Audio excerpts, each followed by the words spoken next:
Welcome back to Digi from Down Under. It's not real. I just had to find an empty long neck just to start off, just to make it look real. But anyway, I'm going to call this Digi Shed Talk. It seems to be a lot of people like watching me in the shed talking crap, telling jokes, real life stories. So I've got a real life story to start with. Just something funny. So the other night my wife was sitting on the couch and she said to me, I'm going to tell you something that's going to make you upset. First off, don't tell me something's going to make me upset at the start. Just tell me what it is.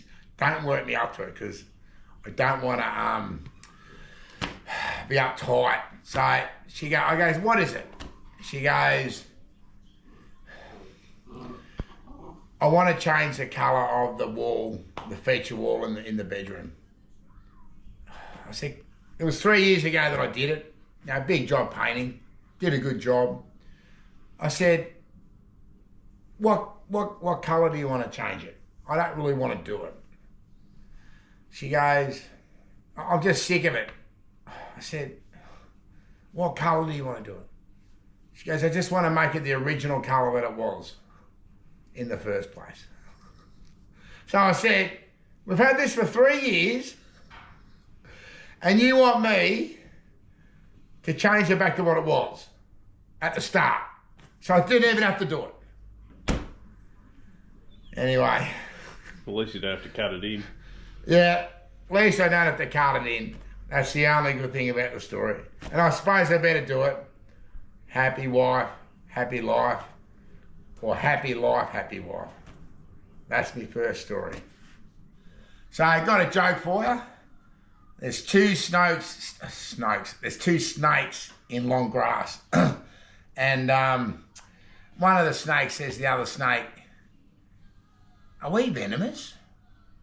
And he goes, oh shit, yeah. We're one of the deadliest snakes in the world. He said, I think I'm in a bit of fucking trouble. I just bit my tongue.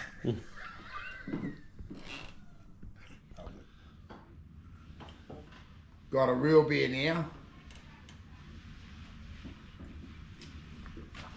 I went to the doctor and I said, I've broke my arm in 2 places.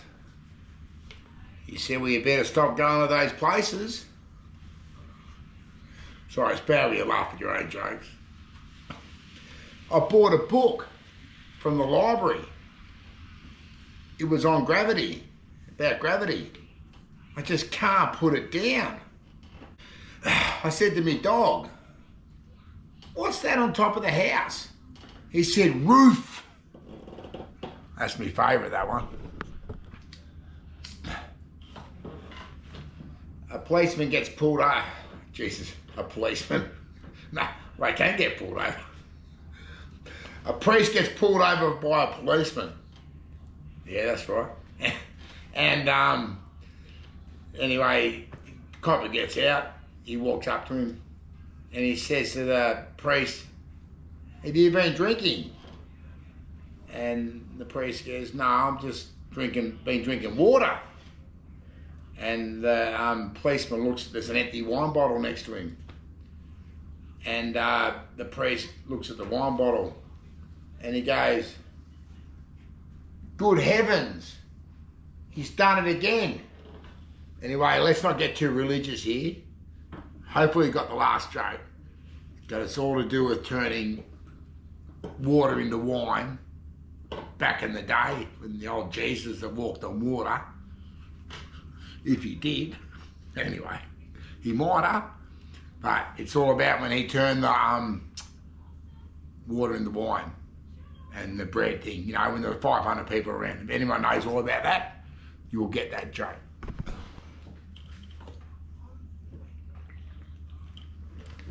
So while we're getting into a little bit of religion, don't want to get into religion too much, but here's a joke with religion. So you've got to be Aussie rule, bit of an older person, maybe to understand this joke, but I've got to say it. So the great Teddy Whitten, great man of Aussie rules, great personality. When he died, went up to heaven.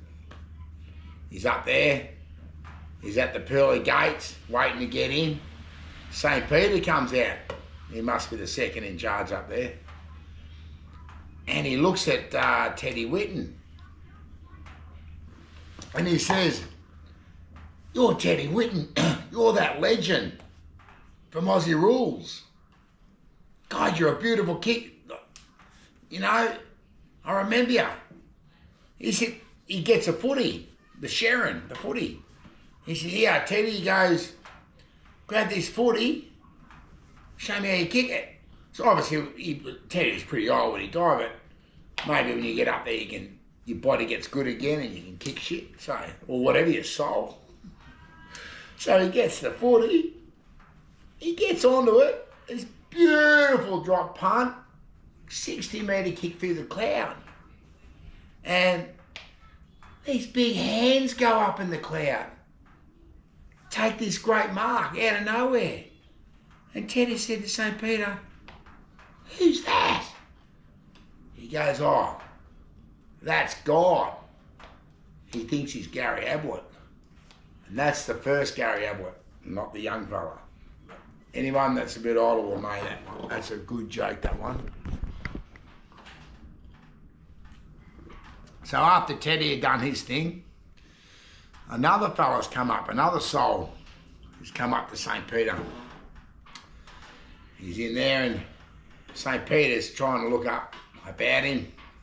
You can't see anything good or bad about him. He's not sure which way to, where to send him. He said, "We've got a problem with you. You know, you haven't done anything really good or anything bad. Can you give us a bit of input? I can't find anything on you." He said, "Is there anything about you can help make our decision?" He goes, "Oh, yeah, there is actually. There was an old lady that was on the side of the road and it was all these thugs, this lad with earrings and shit, and they were really bothering her and harassing her, like really bad. And I went over and you know, I tried to, you know, stop it all and that." And St. Peter said, "Oh, when did that happen?" He said, "Oh, about 3 minutes ago." So this shed talk that I'm doing and my jokes and whatever I'm doing, I'm going to bang some videos out every week. It's 2026 now. It's, what are we, July? Every Sunday you get out of bed, or Saturday, on the weekend when you're not doing as much, you can watch some of these, whatever I'm doing. If you like it, get on it and watch it. Subscribe, share it. I'm having a crack. It's got to get all these subscribers and we'll see where we go from there. And support me. Still got heaps more jokes coming. I've got to keep you entertained. And if you're not entertained, well, get on my channel and start at the start, because they reckon dogs really like to watch my videos. So if you're not home, just press from the start and let it go through this 38 or something. So I'll get heaps of hours up, because I really need it to make this bloody grow. Get on it. I'm laughing my guts out at this next joke that I'm going to tell. It's pretty bloody funny. So there's two blokes walking through the Australian bush, a couple of Aussie fellas. There's a big hole in the ground. Can't see down how deep it is, like, you know, and the other lad goes, "Fuck, that's a deep hole. I wonder how deep it is." He said, "Have we got anything to throw down there?" And there's like a big heavy gearbox thing over there. Don't even know exactly how big a gearbox is, but it's pretty heavy. So they go and heave it over, they carry it over, chuck the fucking thing in. Takes a while to get down there. All of a sudden there's this goat that just comes bounding through, just flying. Jumps down the hole. They look at each other. What the? Oh, did you see that? Oh, I can't believe this is goat just straight in the hole. Anyway, a farmer comes up to him. He goes, "You haven't seen me goat, have you?" said, funny you should say that. We just seen this goat just come running, chop straight down the hole. He goes, I don't know how the goat he couldn't have got away. I had him chained up to a gearbox over there. So I'm just editing my video. I don't know how clear this is going to be. Oh, we've got number blocks going in the background with the grandkids. So please subscribe, comment, throw a heap of comments at me. Even if you want me to tell some jokes in the next video, any good jokes, throw them on there and I'll put them on. It all helps me out. If you've been watching all my videos, I love it. Appreciate it so much. It took a lot of time out to watch it. Thank you very much.